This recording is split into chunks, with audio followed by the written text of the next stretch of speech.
Qëndresa qytetare ndodhet sot këtu para zyrës së Komisionerit për mbrojtjen ndaj diskriminimit për të paraqitur ankesën dhe për të shprehur indinjatën dhe shqetësimin e thellë lidhur me diskriminimin që po ju bëhet 6500 mësuesve të arsimit fillor në Shqipëri si pasojë e vendimit të qeverisë, i cili ndryshon strukturën dhe nivelet e pagave të punojësve të sistemit parauniversitar. Ky vendim ka sjellë pasoja të rënda, veçanërisht për mësuesit e arsimit fillor, të cilët janë diplomuar në ish institutet e rretheve dhe që nuk i njihet diploma si studim i plot në përmësuesi, por vetëm si cikël i parë bachelor.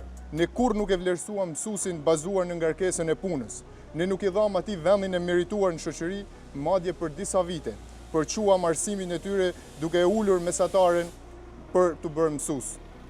Vlerësimi i vetëm sot mbetet karta e partisë, diploma e ministrisë dhe portali i qeverisë. Ky veprim bie ndesh me parimin e barazisë dhe nuk merr parasysh kontekstin e kohës kur këto diploma janë marrë, duke sjellë një ndryshim retrospektiv të interpretimit të kualifikimeve, i cili pengon dhe penalizon financiarisht mësuesit. Mësuesit e arsimit fillor, shumë prej të cilëve punojnë në zonat të thella malore, ku angazhimi dhe përpjekjet për të arritur tek nxënësit janë jashtëzakonisht të mëdha, po shihen përballen me këtë diferencim dhe diskriminim ndaj kolegëve të tyre. Kjo situatë është një goditje në dinjitetin e mësuesit, të cilët kanë dhënë një kontribut të jashtëzakonshëm në edukimin dhe formimin e brezave të rinj.